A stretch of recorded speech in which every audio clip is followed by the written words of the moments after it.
The group chat is buzzing. Plans are forming. Someone drops 8 p.m. tonight, and within seconds, reactions start piling up. You type, I'll see, even though you already know the answer. You're not going. But here's the strange part. You don't feel bad about it. Not really. There's a quiet relief that settles in when you imagine staying home. The noise fading, the pressure dissolving, your space, your pace, your thoughts. And if you're honest, you kind of like it. But there's a quieter, psychological reason why this happens. And once you understand it, the way you see yourself might completely change. Because this isn't just about being introverted or lazy or antisocial. It's something deeper, something your brain is doing on purpose. And it might actually be one of your biggest hidden advantages. Because here's the part no one tells you. Sometimes the person who stays home isn't missing out. They're protecting something. Let me show you what I mean. There's this common story we've all absorbed, without even realizing it, that the better version of life is out there, loud, social, busy, surrounded by people. And if you're not constantly stepping into that world, something must be wrong with you. But your brain doesn't follow social trends. It follows energy. Back in the 1960s, psychologist Hans Eysenck proposed a biological basis for introversion and extroversion, not just personality as preference, but as nervous system sensitivity. Some brains are wired to seek stimulation.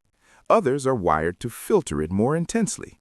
And if your brain leans toward that second category, something interesting happens. Social environments don't just feel tiring. They feel expensive. Every conversation, every background noise, every subtle social cue, it all gets processed more deeply. Your brain doesn't skim the surface, it dives in, which means what feels like just hanging out for someone else can feel like running 10 tabs at once in your head. So when you choose to stay home, you're not withdrawing, you're regulating. But here's where it gets more interesting and slightly uncomfortable. Because it's not just about energy, it's also about control. Think about your environment when you're at home. You control the noise, the lighting, the pace, the interruptions, even the emotional tone of your space. Now compare that to a social setting. Unpredictable conversations, unreadable expressions, the subtle pressure to respond, react, perform.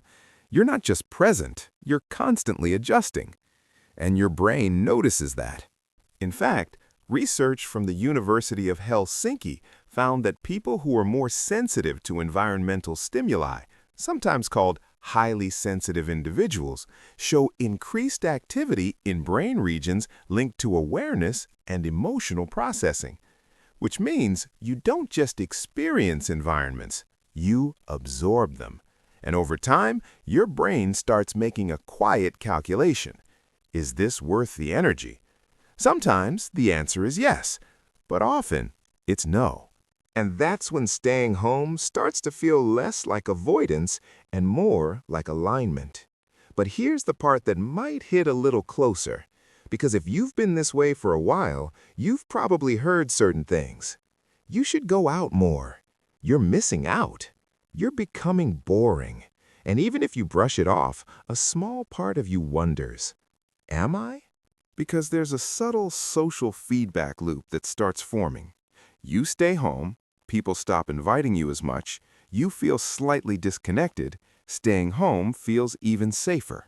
And suddenly, what started as a healthy preference begins to look like isolation. But these are not the same thing. Isolation is when you feel cut off. Preference is when you feel at peace, and your brain knows the difference. Here's another layer most people overlook. When you spend more time alone, especially in a calm, controlled environment, your brain shifts into something called the default mood network. This is the system associated with introspection, memory processing, and self-reflection. It's the part of your mind that connects dots, that replays conversations and notices patterns, that asks uncomfortable questions like, why did that bother me so much? Or what do I actually want? In 2001, Neuroscientist Marcus Reichel identified this network and showed that it becomes more active when the brain is not focused on external tasks. In other words, when you're alone, your brain isn't idle. It's doing some of its most important work. And this is where the hidden advantage starts to reveal itself, because people who naturally spend more time in this state often develop something rare: clarity. Not the loud, confident kind, but the quiet, grounded kind. The kind that makes you pause before reacting. The kind that helps you see through social noise. The kind that allows you to understand yourself on a deeper level than most people ever do. But clarity comes at a cost, because the more you see, the harder it becomes to pretend. Small talk feels emptier. Forced interactions feel heavier, and you start choosing your presence more carefully. Not because you don't like people, but because you've learned that your energy has limits, and your mind doesn't like wasting it. Now here's the paradox. The very thing that protects your energy can also shrink your world if you're not careful. Because comfort, even healthy comfort, can quietly turn into avoidance. And your brain, being efficient, loves patterns. If staying home always feels better in the short term, it will keep choosing it, even when a part of you actually wants connection. So the real question isn't whether you like staying home, it's why. Is it because your mind needs space to process, recharge, and reset? Or is it because somewhere along the way, being out there started to feel like too much, and this became your safest option? The answer matters. Because one leads to growth, the other leads to shrinking, and they can feel almost identical. Let's go back to that moment at the beginning.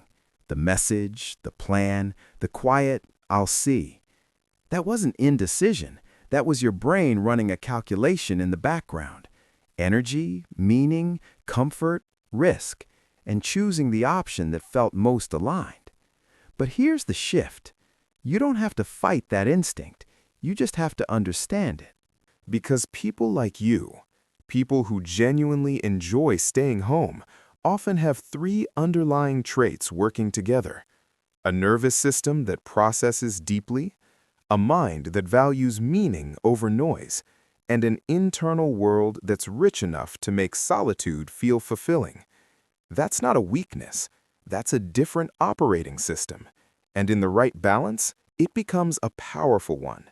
It makes you more observant, more intentional, less easily influenced, but only if you stay aware of the edge where preference turns into avoidance. Because you don't need to become someone who's always out. You just need to remain someone who still chooses. Sometimes yes, sometimes no. Not out of fear, but out of clarity. And maybe that's the real advantage here. You're not chasing every invitation. You're filtering your life, quietly, intentionally, and building a space both inside and outside that actually fits you. So the next time you find yourself hesitating over a plan, don't rush to judge it. Pause for a second. Listen to what your mind is really saying. Because maybe you're not missing out. Maybe you're just tuned differently. And once you understand that, you stop trying to force yourself into someone else's rhythm. You start creating your own. And if this resonates with you, if you've ever felt that strange mix of relief and guilt when choosing solitude, then there's something else you should probably understand about your mind. There's a deeper pattern behind why certain people drain you faster than others, and why some conversations leave you feeling exhausted even when nothing bad happened. If you want to understand that part of your wiring a little better, I'd recommend watching the next video on why social interactions drain you more than they should. Because once you see that pattern clearly, everything about your energy and your relationships starts to make a lot more sense.